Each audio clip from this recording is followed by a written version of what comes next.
For centuries, a simple truth has defined global power. Whoever rules the waves rules the world. Navies were everything. But what if that's not true anymore? What if the entire rulebook is being thrown out? Welcome to the Global War Watch Network. Today, we are looking at a revolutionary shift in military strategy that changes, well, pretty much everything you thought you knew about war at sea. If you want to stay on top of this kind of analysis, do us a favor and hit that subscribe button right now. You won't want to miss what's coming.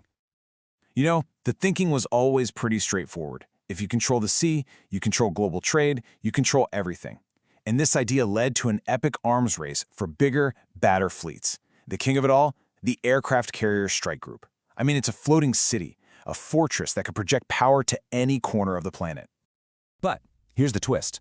What if that multi-billion-dollar warship, just packed with the most advanced defenses imaginable, is actually just a sitting duck, a target for a missile fired from a truck, hiding hundreds of kilometers inland? This isn't some sci-fi movie plot. This is the new reality of warfare, and believe me, it changes the entire game. Okay, so let's get right into it. We're talking about a world where the very idea of sea power is being completely rewritten, and it's not being done by sailors on ships, but by soldiers on solid ground. So CSIS puts it this way, and it's a crucial point. Land isn't just one of the battlefields anymore. No, it is the central hub. It's the anchor that makes everything else, air power, sea power, you name it, even possible. It's the foundation for literally everything. And it makes perfect sense when you stop and think about it, right? Your Air Force, it's grounded without airfields. Your Navy, it's dead in the water without ports to refuel and rearm. Your satellites in space, totally blind without ground stations to talk to. And all that cyber warfare stuff, it's nothing without the physical, land-based fiber optic cables. See? If you control the land, you control the on-ramps to every other domain of warfare.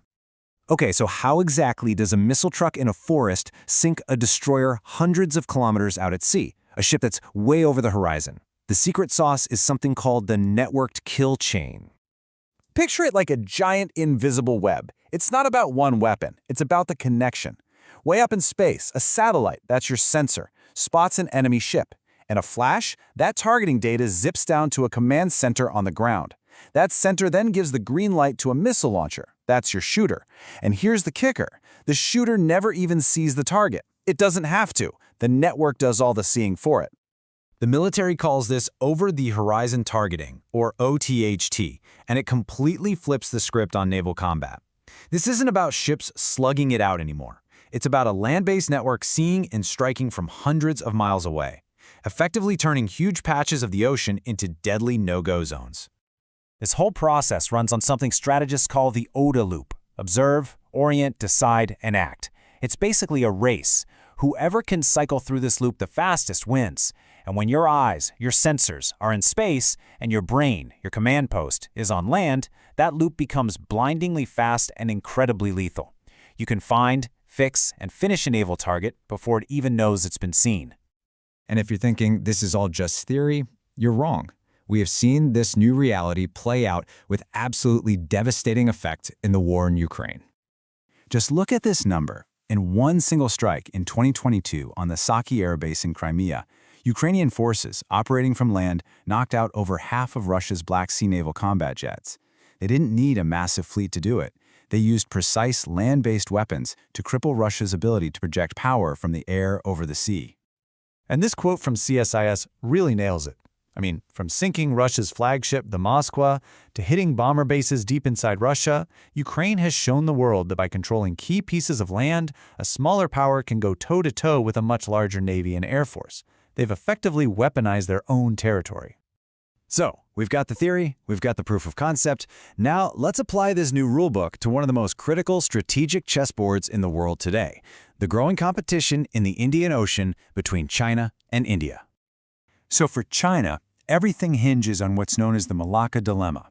A massive chunk of their energy, their oil, their trade, it all has to squeeze through this one narrow strait. It's a huge strategic choke point, a massive vulnerability. And this fear is exactly what's driving China to build a gigantic blue water navy to protect these vital sea lanes. Now, take a quick look at these numbers. If this was an old-school naval fight, you'd think it's game over, right? China's Navy, the PLN, has a staggering numerical advantage over India in destroyers and frigates. On paper, this looks like a total mismatch. But the new rules of war completely changed the math. India's geography, that massive peninsula jutting out into the ocean, acts like a giant, unsinkable aircraft carrier. It's parked right in the middle of all the action. This landmass gives India a massive asymmetric advantage, letting it threaten those same sea lanes with its own land-based missiles and aircraft. But here's the thing. To make that unsinkable aircraft carrier work, you need one absolutely critical ingredient: information. The real first battle in any modern conflict isn't fought with missiles, it's fought in space. You have to see the enemy before they see you. And this is exactly where China has been pouring money to counter India's geographic advantage. Just look at this gap in space-based intelligence, surveillance, and reconnaissance assets, ISR for short. China has built a huge constellation of spy satellites specifically designed to find and track ships at sea. It gives them a massive head start in this information war. And this network is seriously sophisticated. They have Yagyan satellites that fly in groups of 3 to triangulate a ship's position. They have Gaofeng satellites that can take crystal-clear pictures in any weather, day or night. And then they have Tianlian satellites that act like space-based internet routers, beaming all that data around in real time to speed up the entire kill chain. So let's zoom back out. What does all of this, the networks, the missiles, the satellites, mean for the future of naval power? What does it mean for those huge, expensive warships that have been the symbol of military might for more than 100 years? Well, it's a complete paradigm shift. The old way was controlling the sea with ships. The new reality is about controlling the sea from land-based hubs. The most important targets aren't necessarily the enemy fleet anymore, but the ports and airfields that support it. And in this new world, the mighty aircraft carrier starts to look less like the ultimate weapon and more like the ultimate target. And that brings us to our final big question. In a world where the oceans are becoming transparent, watched by countless eyes in space and threatened by missiles that can strike from hundreds of miles inland, is the century-long reign of the aircraft carrier finally coming to a close? We have to leave it there for today. So, what do you think? Is the age of the super carrier done for, or will navies find a way to adapt? I really want to know what you think, so drop your thoughts in the comments section below. Thanks for joining us at the Global War Watch Network. Please don't forget to like, share, and subscribe, and you can follow us on social media. All the links are in the description. We'll see you for the next one.